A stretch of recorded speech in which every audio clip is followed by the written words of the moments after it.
History loves a neat narrative. It remembers the pristine drawing rooms of Victorian reformers, and it charts the lives of the famous with meticulous care.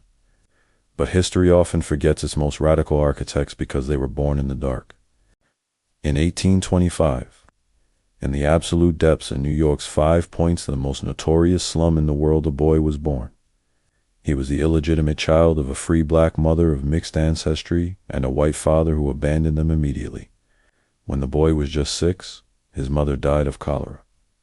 He was left entirely alone, begging for scraps on the street and teaching himself to read by deciphering billboards. Paschal Beverly Randolph should have been a statistic.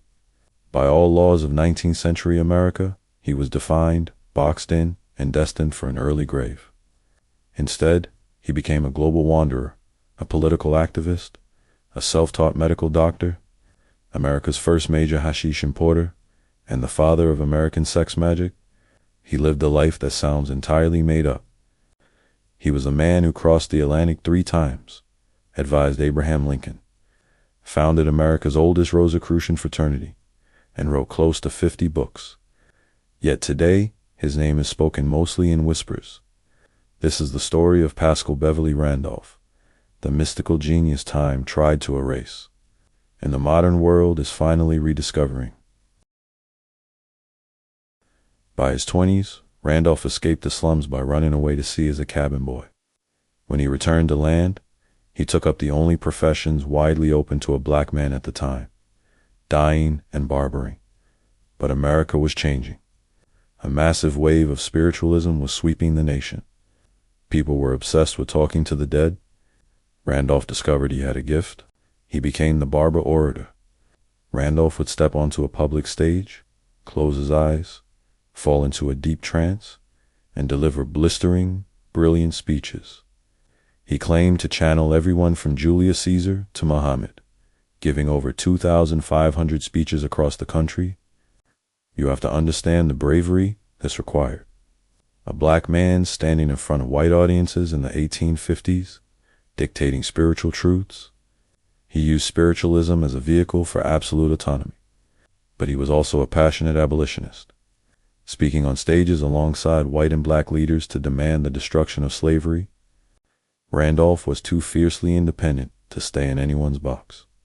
In 1858, he publicly and violently broke with the spiritualist movement. He called out their hypocrisy, noted the underlying racism among white radicals, and rejected passive mediumship. He didn't want to be a passive puppet for ghosts. He wanted active spiritual power. Randolph went searching for answers globally. He traveled to London, Paris, Egypt, and Syria.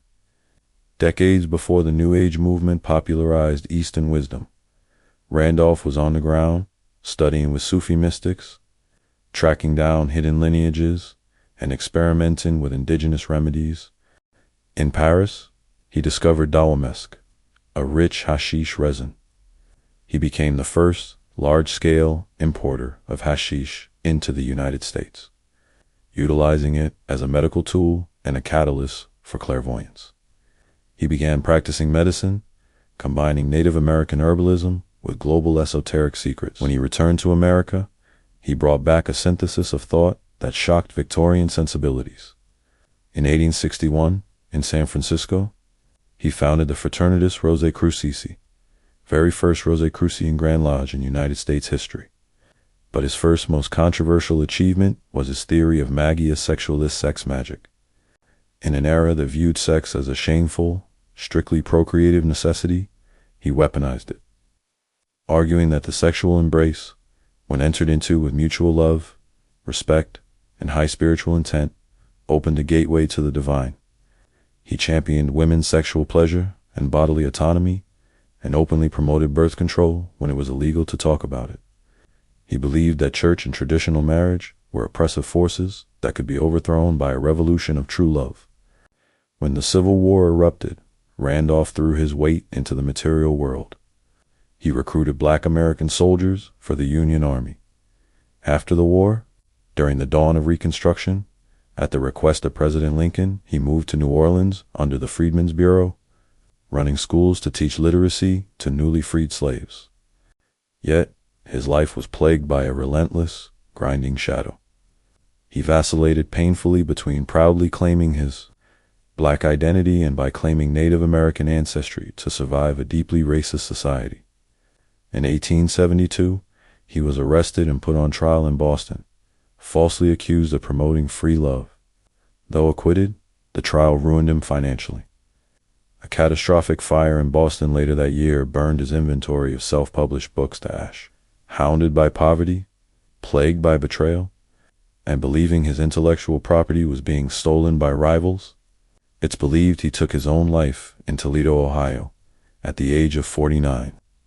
He died with pennies to his name, buried in an unmarked grave. Following his death, Randolph's underground texts became the secret foundation of the modern occult revival. The legendary Hermetic Brotherhood of Luxor, the Theosophical Society, and European esoteric orders quietly lifted his theories on sex, magnetism, and the soul, building their empires on his uncredited brilliance.